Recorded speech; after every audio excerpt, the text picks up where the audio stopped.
fellow diamond painting addicts, and welcome back to Diamond Painting Anonymous. I'm Daphne, and I'm here today with this week's WIP and Chat. If you're new here, welcome. If you're not new here, welcome back. WIP, W-I-P, stands for Work in Progress, and this is mine.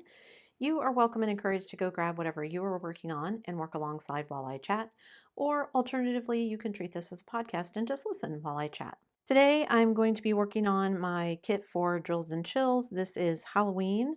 This kit is from Distracted by Diamonds, and I've got one section done, one row across done, as you can see.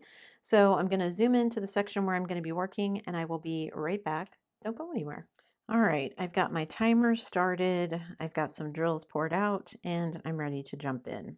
I am using 2 trays for this kit, and the reason for that is I'm old. I am old. My eyes are not the greatest, and I have white background for these drills. Now, I will say the background, at least so far at the bottom and probably going up the sides, has not been as big and as much of a pain as I thought it was going to be, so I'm grateful for that.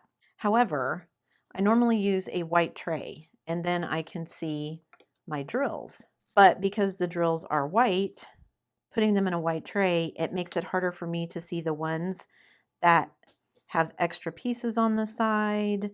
They have sometimes an extra bit around the edges, like when they were molded, it's splooched out the sides. And that's hard to see. That extra bit hanging off the sides is hard for me to see when it is in the white tray. So I got myself a blue tray so that I could see the white drills. Now, if I have dark colors, I have the opposite problem. In a dark tray like this blue one, I can't see where the extra pieces are hanging over like I can in the white tray. So that's why I have a couple of different colors of trays that I have kept, just so that I can avoid that issue. All right, so that was a bit of a tangent, but I just thought I'd explain that before I went anywhere else. So let me start with my regular life. What's going on? Not a ton. It's been kind of a quiet week. I am still not feeling 100%. I have some health issues going on.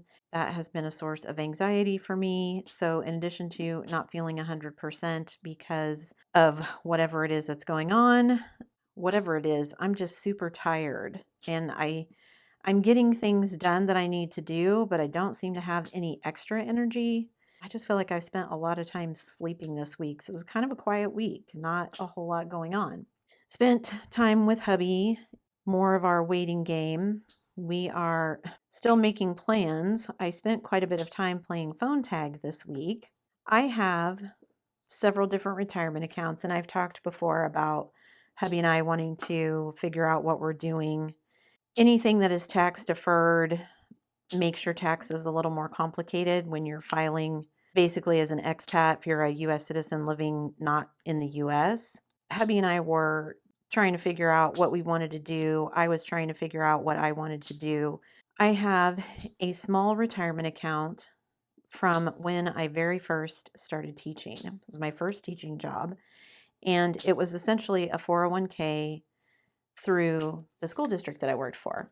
And I only worked there for 2 years. And when I left, I rolled it over into a different 401k. So I had called last week, gotten some information on it, figured out what I wanted to do. They were supposed to send me some documentation so I could cash it out.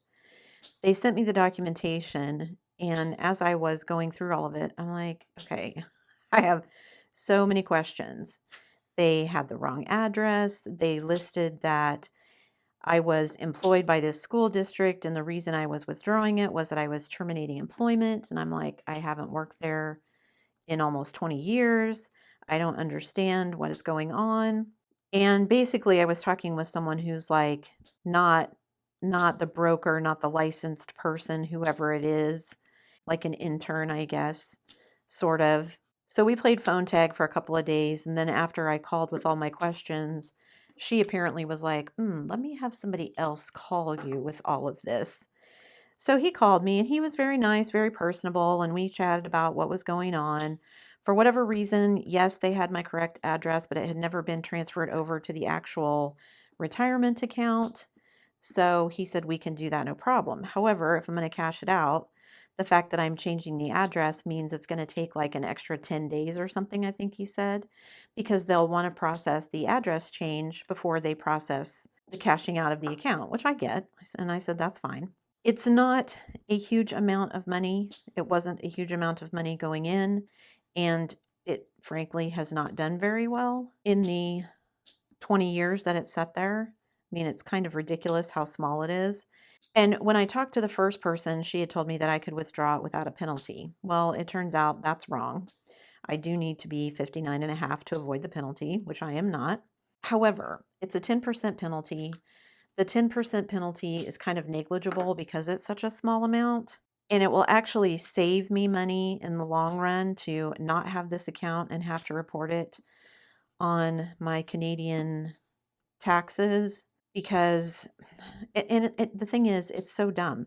It's a US tax deferred retirement account, but because I'm going to be living in Canada and filing my taxes in Canada, there's all this extra paperwork that you have to do for the US, even though the US, it's the account is here and it's not going to go anywhere, or it wouldn't if I wasn't cashing it out.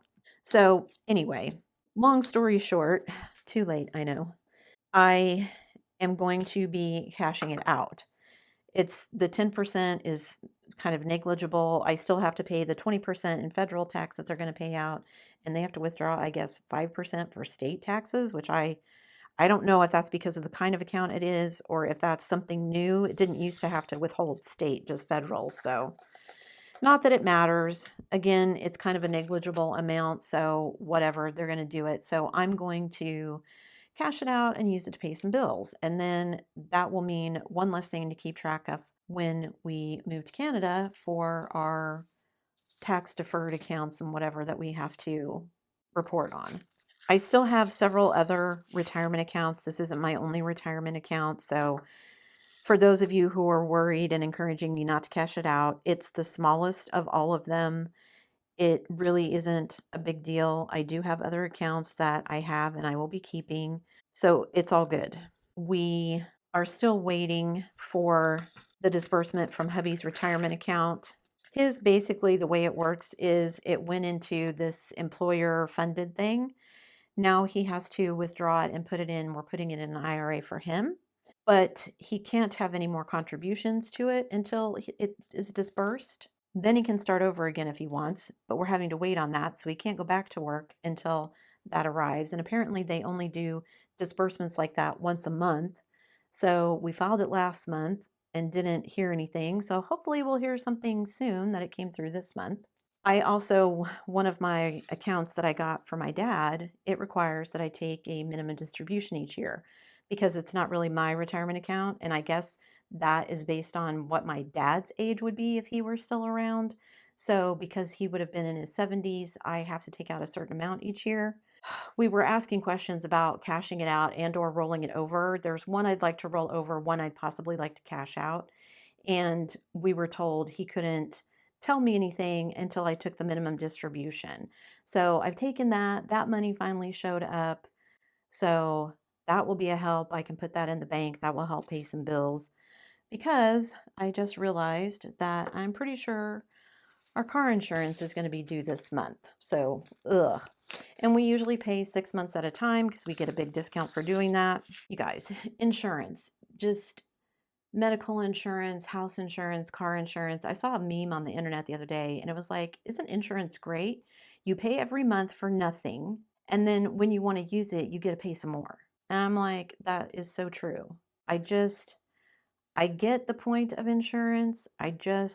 Well, I guess I should say I get the point of what insurance used to be. These days, yeah, it's you get punished for using it, it feels like. And the health insurance, I follow several accounts, YouTube accounts of people who live in America but are from other places. And some of the stuff that they're like, I don't understand why it works like this in America. Healthcare is often one of the things they talk about. Somebody who had just moved here, I don't understand. You pay for this every month and then when you go to the doctor you have to pay again, and we're like, yeah, but that doesn't make any sense. Yeah, we know it doesn't make any sense, but that's how it works. I was watching another YouTube couple. I follow some people. I don't really watch shorts, but I have a couple of accounts that pop up on my feed all the time that I watch. One is a lady that lives in France and is American, and she does a lot of really funny stuff on the differences between the two countries. And there's another one, it's this cute couple. The wife is American and the husband is from Italy, and he's adorable. His Italian accent and some of the stuff, they travel back and forth to different places and talk about the differences, silly things like going grocery shopping in Italy versus grocery shopping in America. Of course, last month it's back to school season here because everybody's going back to school in America. So they had their little back to school list and they don't have any kids yet. So this was just her getting like the local school district's list and then them going shopping so that her husband could see what it was like. And she's like, okay, we need 4 glue sticks. And he's looking at, they were at like Walmart or someplace, and he's like looking at it. They come in packages of 1 or 3. He's like, why do the teachers do this? You can't buy, why not 3 since they come in packages of 3? And she's like, I don't know, but we have to have 4. Okay. So then they were looking at dry erase markers. We need 4 packs of dry erase markers. So he's getting the dry erase markers and he's like, why do we need so many? Kids only have 1 set of hands. Why do they need 4? And she said, well, some of these are going to go to the teacher. And he stopped and he looked at her and he's like, what? You joking? She's like, no, it goes to the teacher. He's like, why are we paying to give things to the teacher? And I thought, oh man, that's something that would be really interesting to me as a former teacher. How do other people do it? I mean, I know when I was a teacher, I spent a lot of my own money and I taught high school. So, high school and college. So, in college, I wasn't providing things for students, but I definitely was in high school. Paper, pencils, and pens and markers. And I mean, we didn't do, most of our supplies were notebook paper and pens or pencils in my classroom. I had dry erase markers that I used, but we just, I mean, I taught English, so I just didn't need all of that stuff. Other classes had other necessary items like science and that kind of stuff. That was one of the other things they were looking at. They needed a calculator. And he's like, okay. And he's just going over and looking at these basic calculators. And she's like, no, it has to be this Texas Instruments graphing calculator. And he's looking at it. He's like, it's $100. Yeah. What, for 1 plus 1? Obviously, middle schoolers probably don't need graphing calculators. Although I say that, do they? I don't know. I can't remember if my youngest had a graphing calculator in middle school. Maybe once he reached algebra, he did. I don't know. And I mean, I remember having, it wasn't a graphing calculator. It didn't have like a little display that would do graphs, but I had like a scientific function calculator when I was in high school. Anyway, that would just be something, like I said, that I would be interested in as a former teacher. What does that look like in other places? Because I can remember when my kids were little, even before I was teaching, that we would get asked to bring a ream of paper. And that paper would, every kid would bring an extra ream of paper, and then the school would put that like in the library for all of the teachers to use. And I'm like, I'm paying taxes for this school. Why am I having to supply the teachers with paper? I mean, we did it, but it was just one of those. And then I started teaching, and it was like, okay. So yeah, I'd be very interested to see how what does a back to school list look like in other countries. All right, and I just realized I'm still using the blue tray, which I don't really need anymore. Oh, let me do one more thing, because this T symbol here is one of my pixie dust drills, so I'm going to use that first. Now you can see there's not very many of these, so I'm subbing in my pixie dust drills for this symbol. So I'm just going to sub everything because I have way more drills obviously than I need for this kit. Sometimes it's not that simple. Sometimes I just have to do like a random throw it in, like I did with my Jasper C or with my Sunday Delight that I just finished. I'm super happy with how that one came out. I know Spanglers are not everybody's cup of tea, but I think they're cute. I'm more drawn to cute things. Like I'd rather do something cute like one of the dragons than do something like gothic or monochromatic, or like several of the artists that I've seen Diamond Art Club do releases on. I just am like, that's just not my style. I get why they're appealing to other people, but not my bag. All right, so what else has been going on? You guys, I've gotten a lot of questions, and I hadn't said because I was kind of hoping we would just put my house on the market and it would sell, and then we'd be like, hey, we're moving, and it hasn't worked out that way. The house is on the market. It has not sold. When we signed the contract with the realtor, she told us that the market has slowed way down since last December. That she didn't think we'd have any problem selling the house, but it probably wasn't going to be super quick. And it hasn't been. However, we're just got to go with the flow, right? We can only do what we can do. Hubby and I have spent many hours, and I'm back to using this tray again. Let me go back to my white. Hubby and I have spent many hours kind of coming up with contingency plans. What do we do if this happens? What do we do if that happens? We have several ideas. Don't know which one of them are going to get used. We're kind of crossing our fingers that we'll get to the end of the month and the house will just have sold. And so we won't need all these contingency plans, but we're trying to be realistic and figure it out. My youngest is definitely ready to go. We thought we were going to get an offer on the house and we didn't, which again, nothing we can do. It is what it is. I hate that saying, by the way, but I mean, there's nothing we can do about it. We just need to sell the house. And what does that look like? Financially, it's not the end of the world for us if it hasn't sold yet, but of course, it would always be nicer if it did. So all of you out there, positive thoughts that the house is going to sell soon. But youngest keeps asking, when are we going to finish packing all this stuff up? So he's ready to go. We are going to take a little road trip, hubby and I, on Monday to go take care of my retirement account because the place that's handling it is in a different city. We actually had to be out of the house for a showing. And while we were out driving around, I thought to myself, I'm ready to hit the road. I don't know if it's going to happen yet or when it's going to happen. It's going to happen. I just don't know when. That's what I should say. But I'm torn again. I'm not ready to say goodbye to my oldest. I mean, she's living her own life. We talk. She comes over every once in a while. Not as much as she used to. I think she's trying to get used to us being gone as well before it happens. But gosh, I'm going to miss her face. I mean, hubby and I, depending on how things go with our financial situation, would love to come back, drive back, fly back, whatever that looks like, so that we can see people for holidays and stuff like that. It's just not the same as knowing that she's 15 minutes down the road, you know? And I mean, I'm sure my parents went through the same thing. I mean, we lived close, but I lived 45 minutes away, so it wasn't like we were just a 15-minute jaunt down the road.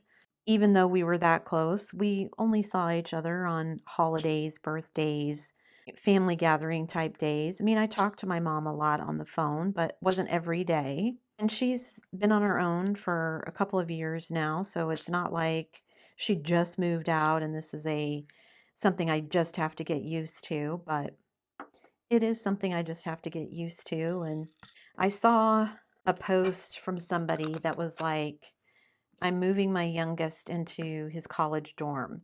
And she was like, here's some advice for all of you kids who are heading off to college.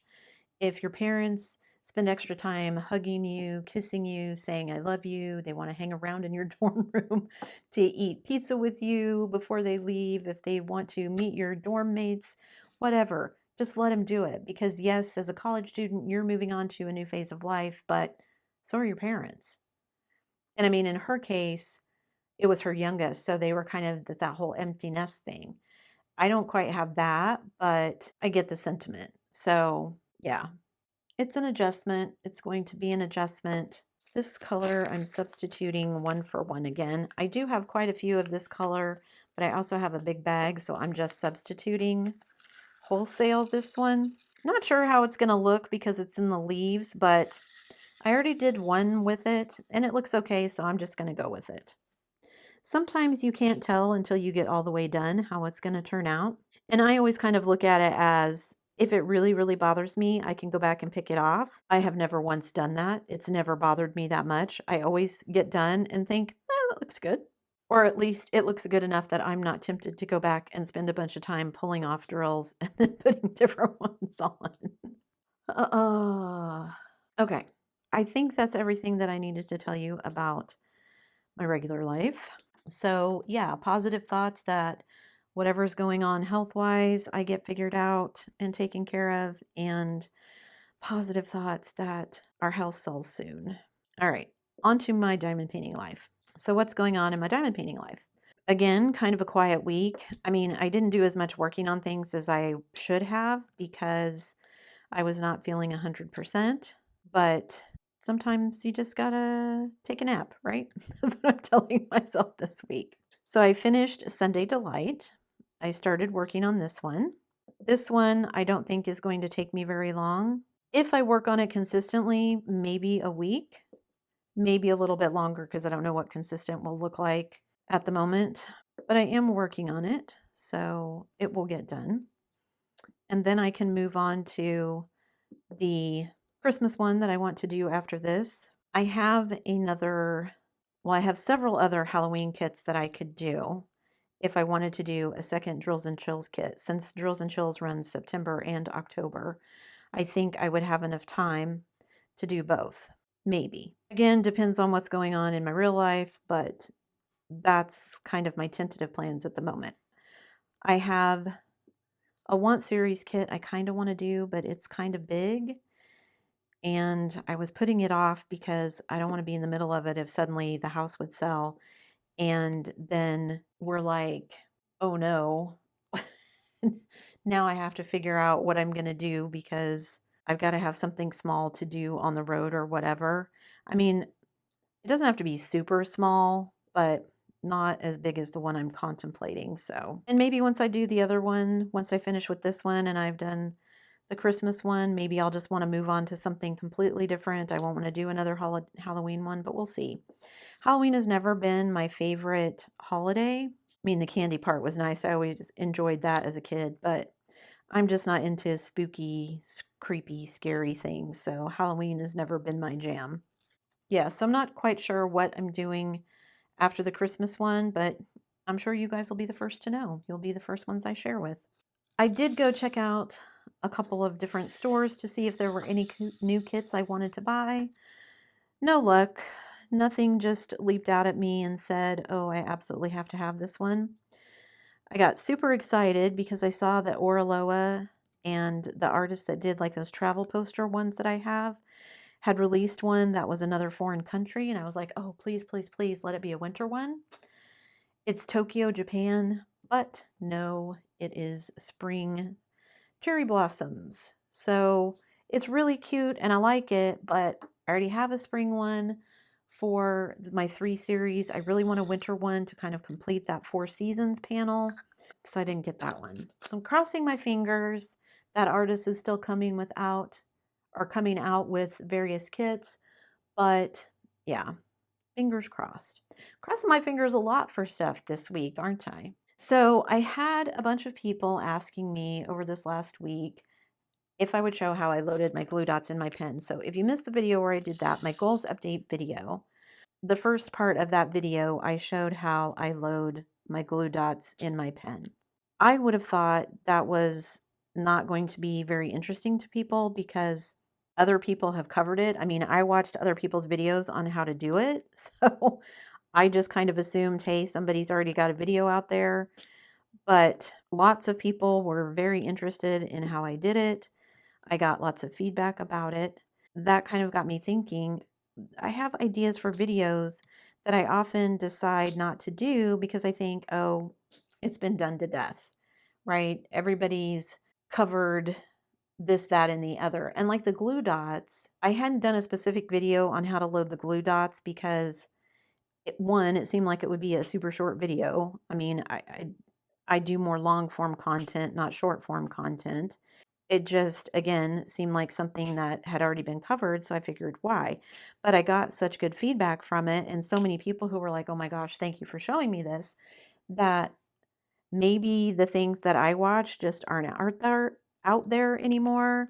Are the people that I watched, their channels aren't out there anymore, or it's just gotten buried in search results because they don't actively upload anymore? I don't know. Because there are several YouTubers that I followed when I very first started diamond painting before I had a YouTube channel that don't upload anymore. You can still find some of their videos, but you kind of have to go searching for them. So if you don't know they're out there, then maybe they don't pop up on search anymore. I mean, it makes sense to me that YouTube would give priority to people who are still uploading videos. I don't know that that's true, but that would make sense to me if it was. So people were interested in my take on it. So then, like I said, I started wondering if it would be interesting for me to do videos on topics that I've kind of avoided, thinking, oh, somebody's already done that. So, like, at one time, I had started planning out a series of like diamond painting 101 videos. I thought, well, that's probably not going to be interesting because there's so many people that have already done something like that. Maybe let's see, what else was I thinking about? Like how to get your drills straight, how to section your canvas, how to use multiplacers. So leave me a comment and let me know if you'd be interested in my take on some of those topics. And or also let me know, is there a topic specific that you would be interested in that I maybe haven't covered? Now, there's always a chance I've already covered it. I get questions all the time about people wanting me to show how I make cover sheets for my diamond paintings, and I generally just refer them to that video because I've made a video on it, and it's a fairly recent one. It's not like it's a super old one. But if there are other things, like I said, that people would be interested in my take on it, then I would be happy to do them. So leave me a comment down below and let me know if there's anything like that that you're interested in, you haven't found, or the stuff you found is kind of old, so you'd like an updated one, or if there's something, like I said, that's specific that you haven't seen anyone else do that you'd be interested in my take on. Because I do enjoy making content, and making content that is educational, interesting, informative, and as a bonus, maybe funny is what I'm trying to do. So if there's something specific out there that people be interested in, then yeah, throw those suggestions my way.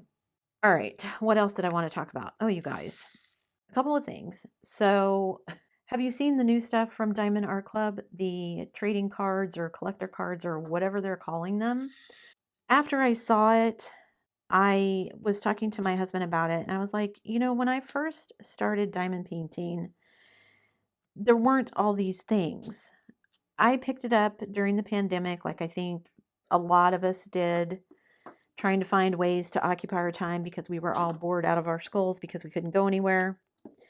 I wasn't bored because I couldn't go anywhere necessarily. I'm very introverted and a homebody to begin with, but everybody else was home too. And that has taken an adjustment. Now that I think about it, that's kind of been how it's been since hubby's been off work. Like he was working, and I think it was even more of a shock because way he was working was he was gone all week and only home on the weekends. And then suddenly he was home all day, every day. So it was even more jarring, if that makes sense. And I guess I should say, no, that's really been a big change because even during the pandemic, when we were all locked down, he was still going to work because his job was outside. So he continued to work. And also, I think they ended up being classified as like emergency first responders or whatever. He was still working even then. So my youngest was home with me. I'm trying to think. My oldest was still at home then too. So it was the three of us at home, but hubby was still going to work every day. Anyway, side tangent.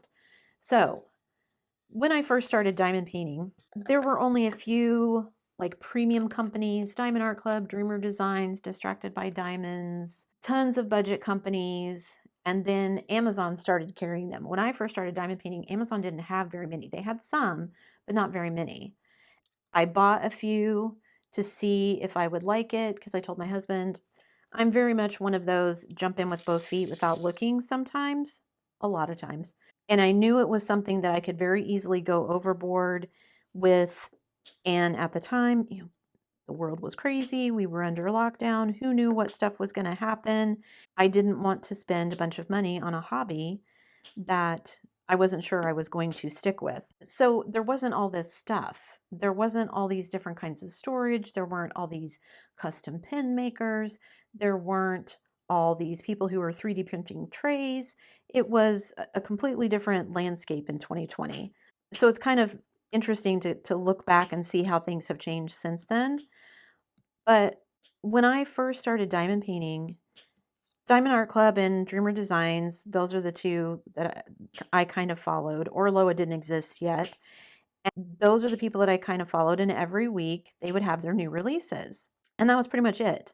Once I was sure that diamond painting was something I was going to stick with, I bought my first Diamond Art Club, signed up so that I could get points and all that kind of stuff, and just kind of went from there. But I didn't get, other than their weekly email about the new releases, that was all you got. These days, I told my husband, I feel like I get at least one notification a day from Diamond Art Club.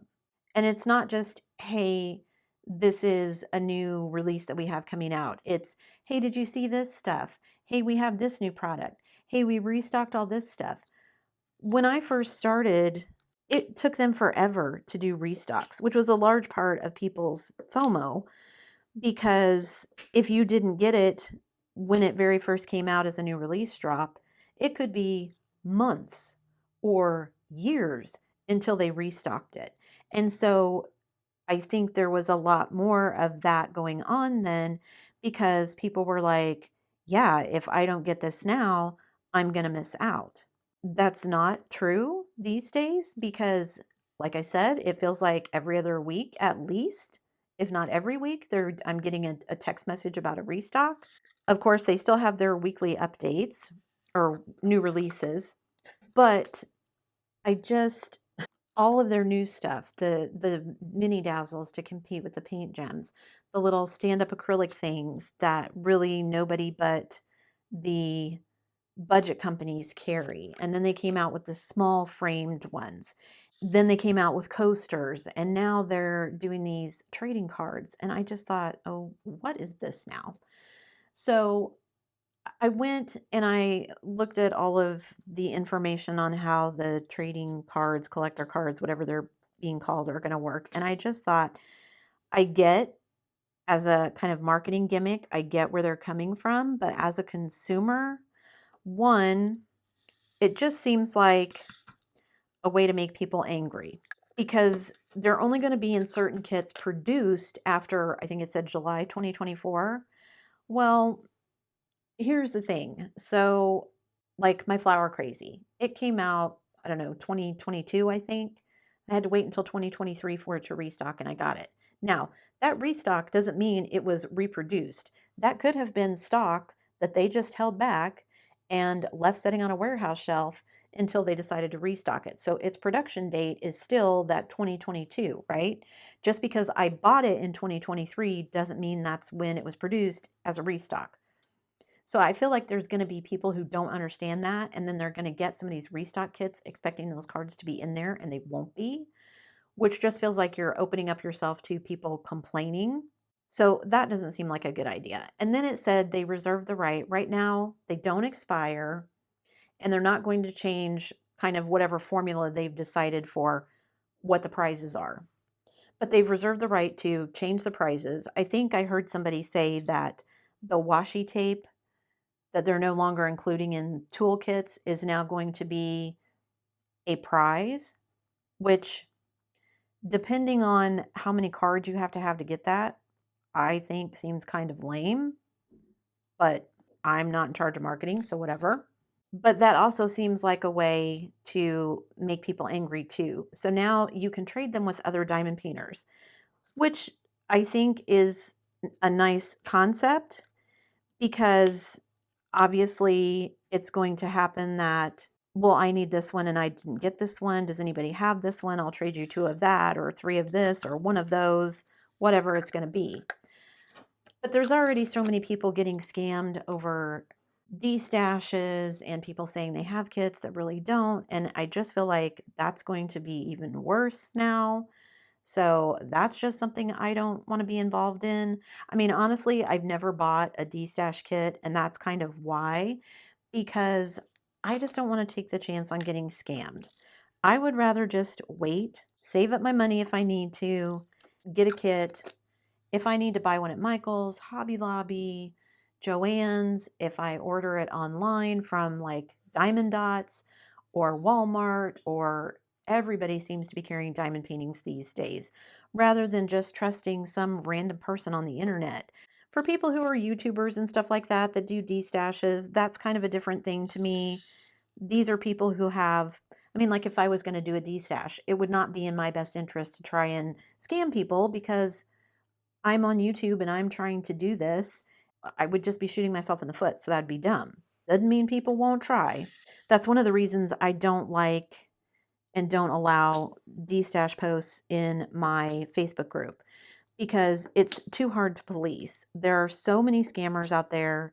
I am in a couple of destash groups. Why, I don't really know. I guess just to kind of keep an eye on things, but it's, you have to be so rigid about the rules, and you have to do this to help keep people from getting scammed. And quite frankly, I don't have the time, so I just don't allow those kind of posts in my Facebook group, because I don't want anybody in my Facebook group to get scammed, and it's so easy to do.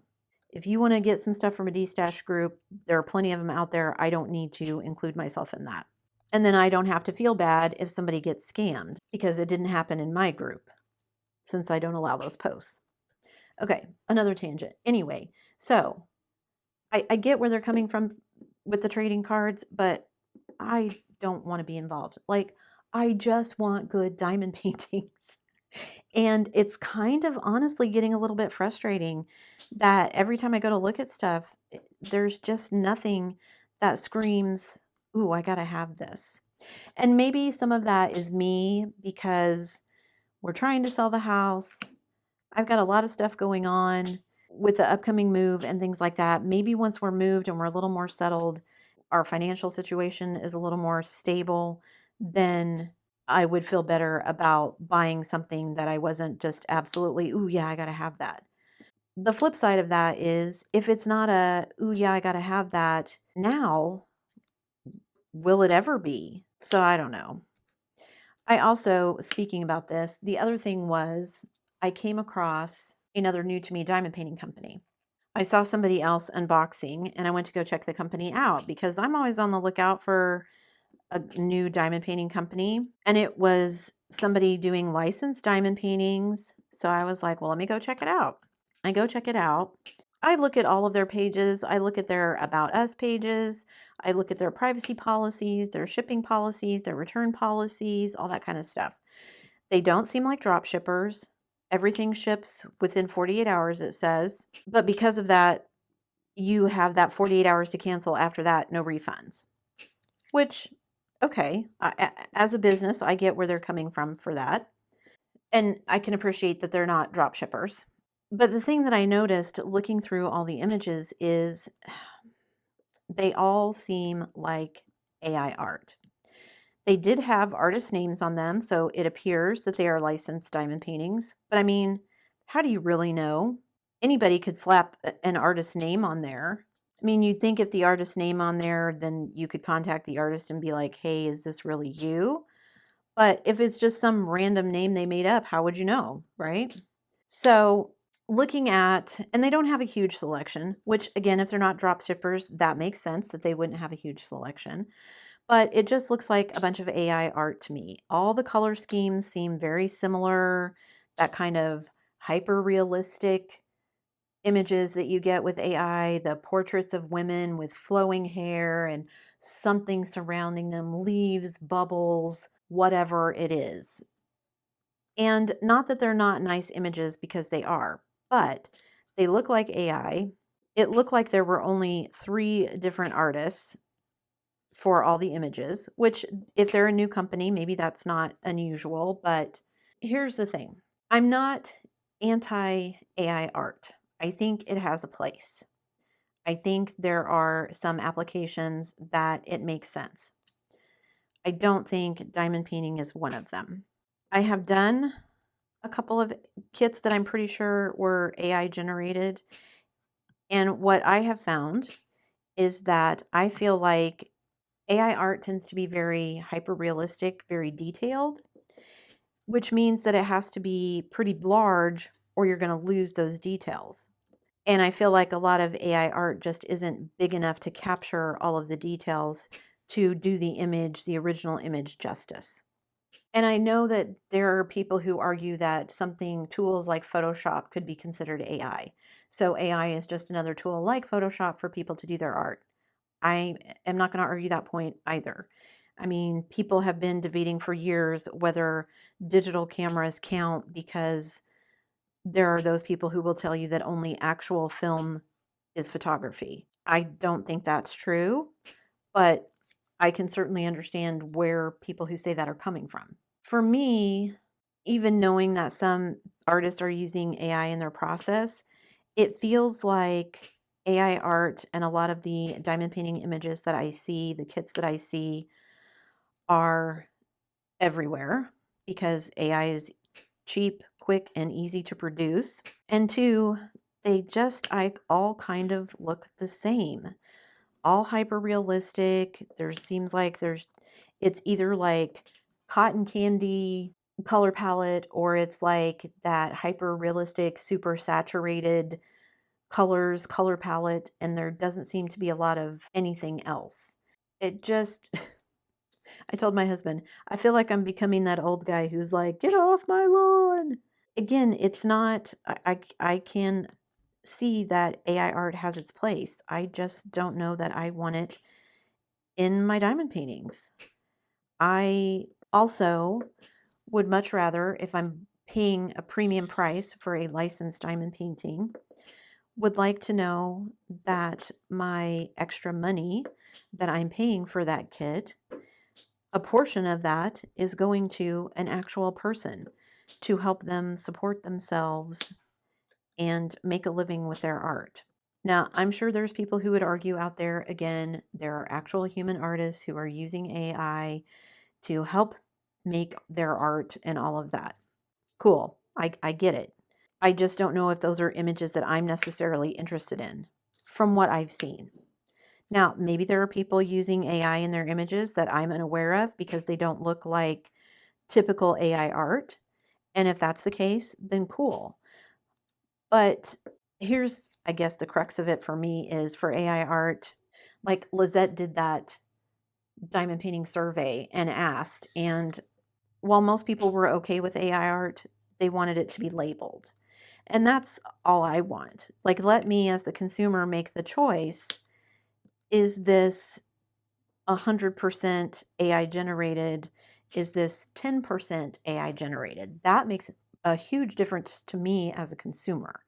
And if I don't have a way to tell, then I'm going to avoid it. I'm just going to assume that it's closer to 100% AI and I'm going to spend that money elsewhere. So, again, I just want good diamond paintings. I get the AI art, I get the appeal. I just think it's really hard to make it look good. It just ends up being super pixelated because it has to be big to be detailed. And half of the time, that means so big that nobody's going to want to do it because it would be huge. And I will say, Distracted by Diamonds, I did not like that number one is the symbol 0, number 2 is the symbol 1, and so on. I don't like that. I feel like they could have made 1, 1, 2, 2, and so on, and then 0 could have been something else. But I did notice after kitting it up, they do go in alphabetical order.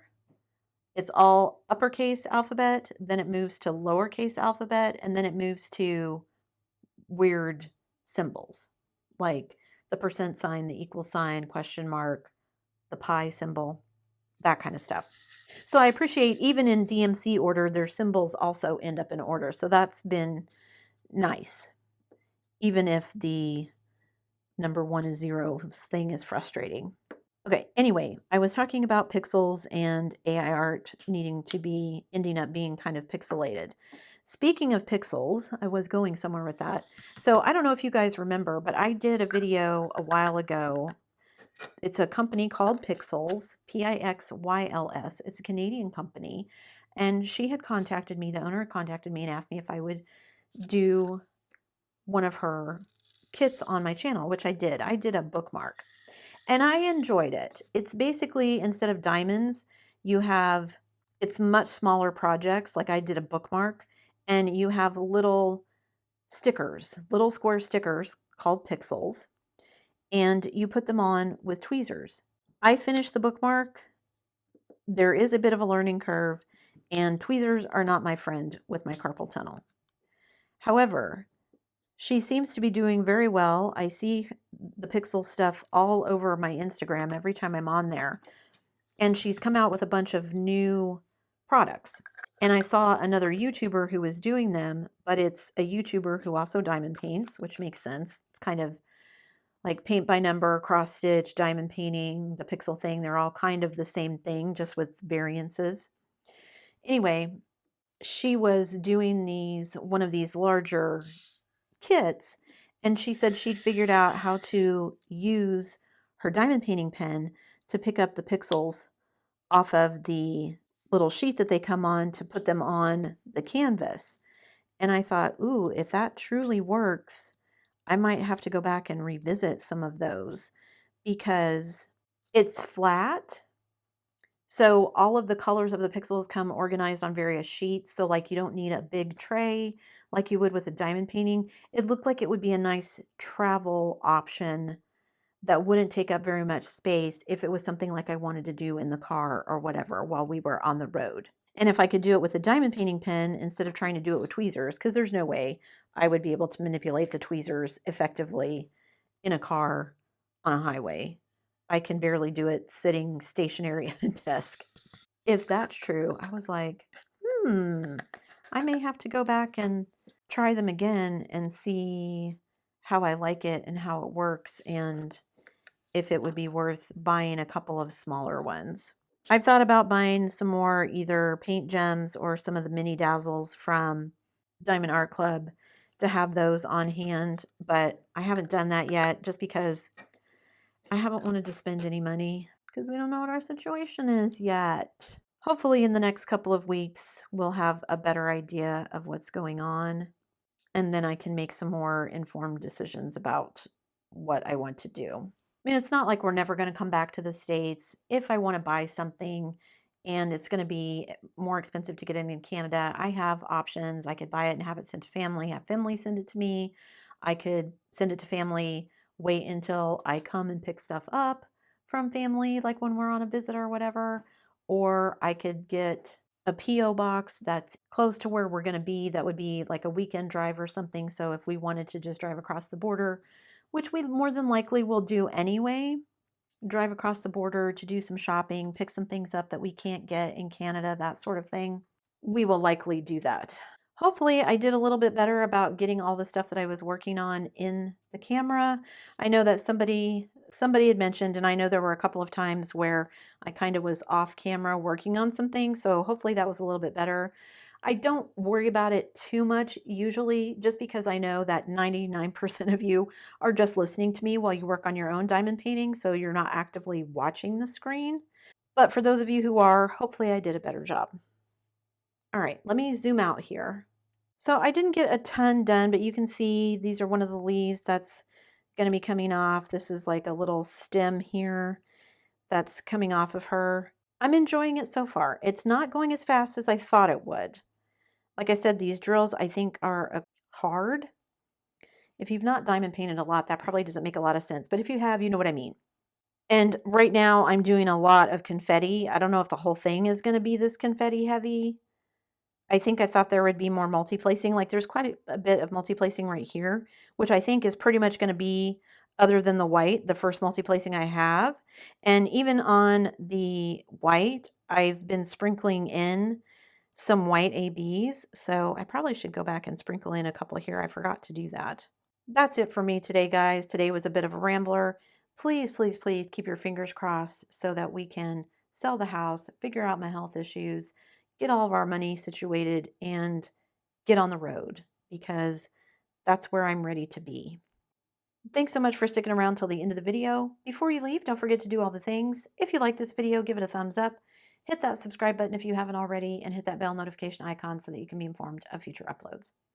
And as always, guys, thanks so much for watching.